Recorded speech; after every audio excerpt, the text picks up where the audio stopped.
Hi folks, today we're going to be talking about stoichiometry, using what I refer to as the mole ratio for good and not evil. Okay, so stoichiometry basically is allowing us to interpret a chemical equation so that we can determine certain things. Okay, but before we do that, let's just recap. Equations can tell us a number of different things, such as states of matter, the number of molecules, formula units, atoms or ions, the number of moles of each chemical compound, and which are the reactants and products. And then I've often said this many times, I need you to think of a chemical equation as a recipe. I think that's the most important thing to remember, is to remember that it's a recipe. It's telling us what are we going to react with and what are we going to actually form and how much do I need of each item. So I want to equate this to something that you can understand. So I'm going to talk about bicycles, okay? That makes perfect sense. So let's say we're making some bicycles, all right? So what do we need in order to make a bicycle? Well, if we look at just general parts, we're definitely going to need, in order to make a bicycle, a frame. We're going to need some handlebars. We're definitely going to need two wheels. We're not making a tricycle, we're making a bicycle too. And we're going to need a seat. So there I have an image of our bicycle. And what I could really do is I could actually do something like, make it into a chemical equation. And you can see I have one frame, one FR stands for frame, one HB stands for handlebar, two wheels, WH, and one S, meaning one seat, and I will form one FRHB WH2S, meaning one bicycle. So let me ask you this. If I have 500 frames and an unlimited amount of all the other parts, how many full bicycles can I make? If you said 500, you are correct, because for every one frame, you make one bicycle. You just did stoichiometry in your head. What if I had 1,000 wheels and an unlimited amount of frames, handlebars, and seats? How many bicycles could you make?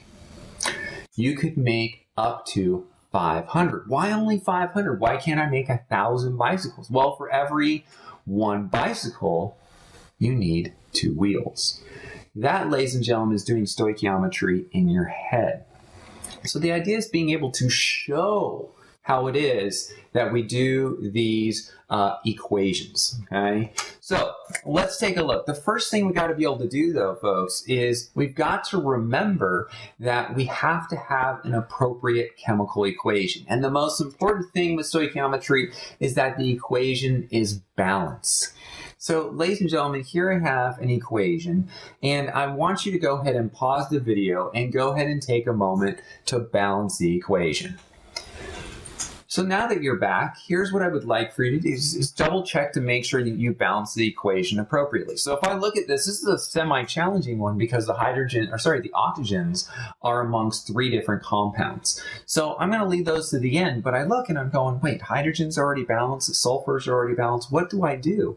Well, obviously one didn't work, so I'm going to put a 2 here. And when I do that, I'm going to need a 2 in front of the water. And I'm also going to need a 2 in front of the sulfur dioxide. And then I can count out my oxygen on the product side, which appears to be 6. And so that means I need a 3 here. So I am making an assumption that you can balance a chemical equation. But the other more important thing is being able to interpret the chemical reaction. And we want to be able to interpret it in not only moles, but molecules, both.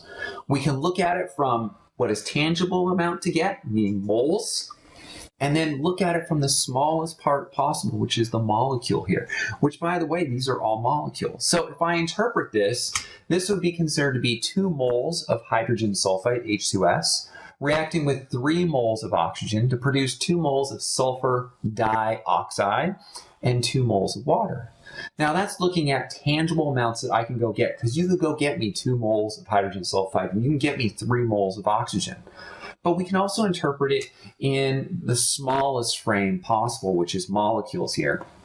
So it would also be that I have 2 molecules of hydrogen sulfide reacting with 3 molecules of oxygen to produce 2 moles of sulfur dioxide and 2 molecules of water. Okay, and so it's looking at it from 2 different perspectives. One, this is an amount that is tangible, meaning I can go get it at any time. This, on the other hand, is not possible in the sense of I cannot ask you to go get me 2 molecules of hydrogen sulfide. You cannot isolate just 2 molecules, but you can get me moles. So stoichiometry is always going to be looking at it from us doing chemical reactions in a scale that is manageable for us. So let's think about what we're going to do with stoichiometry. What do we need? And what can we use it with? What can we do? Well, what we can do is that the number one thing, we got to have a balanced equation. And what it will allow us to do is to predict the amount of each product formed from a reactant, or predict the amount of reactant needed to make a specific amount of product. And the key is you've got to have a balanced equation, meaning you've got to have the recipe correct. And if you don't have the right recipe, meaning a balanced equation, then all of your calculations are going to be for naught. So please make sure that you're dealing with a balanced equation before you get started. I have a short little video that I want you to watch, so give me just a second to turn this on. The stoichiometry of a reaction tells us the proportional ratios between reactants and products in a chemical reaction.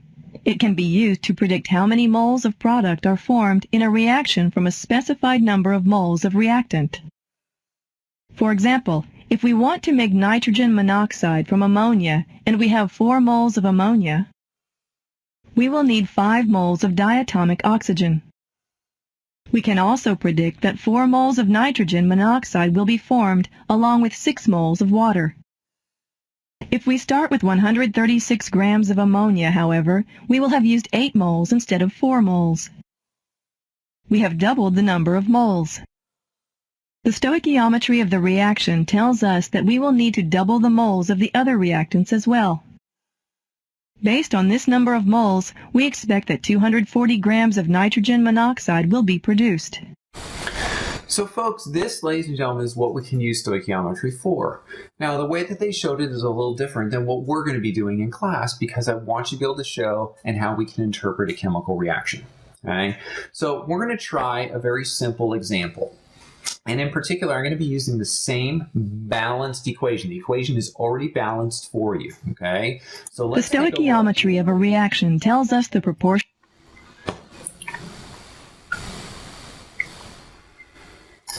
So here's our equation. We have nitrogen reacting with hydrogen to form ammonia. Okay, so this, ladies and gentlemen, is ammonia. All right, and so the question is, how many moles of ammonia, how many moles of this, okay, and we're looking at it for moles, all right, will be produced if you begin with 9 moles of hydrogen and react it with excess nitrogen. Now you're sitting there going, what does excess nitrogen mean?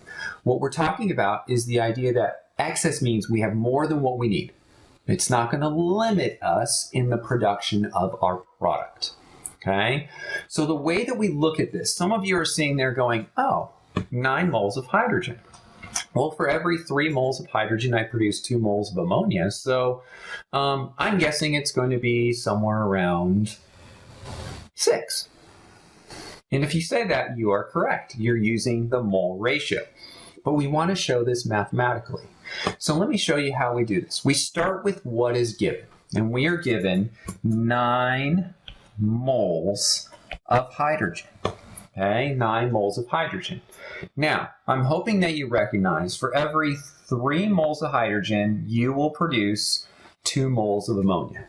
For every 3 moles of hydrogen, you will produce 2 moles of ammonia. Okay, so we need to include right here a way of being able to convert moles of hydrogen into moles of ammonia. Okay, and this is where we get it. We get it from the balanced equation.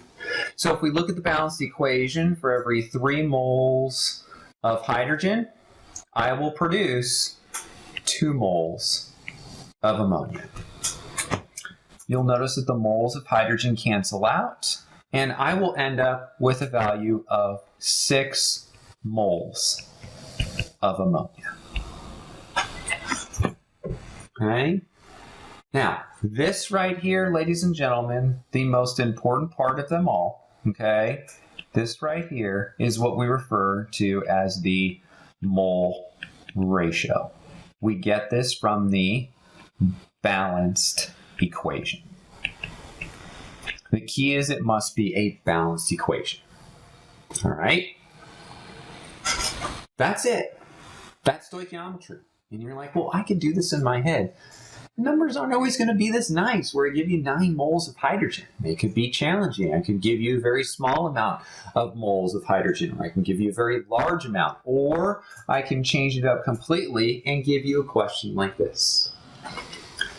Nitrogen and hydrogen still reacting to form ammonia. It's the same exact equation. Now, take a moment to read this. I'll read it aloud. How many moles of ammonia will be produced if you begin with 6 grams of hydrogen and react it with excess nitrogen? Now, if you go back and think about the problem we had before, I gave you 9 moles of hydrogen. Here, I'm giving you 6 grams of hydrogen. Here's the problem. This right here, ladies and gentlemen, our little equation is in the unit of moles. It is not in grams. So the first thing we have to do is take those grams of hydrogen and convert it into moles of hydrogen. Kind of like if you find a recipe online and it's from somewhere in Europe, they're going to use all metric.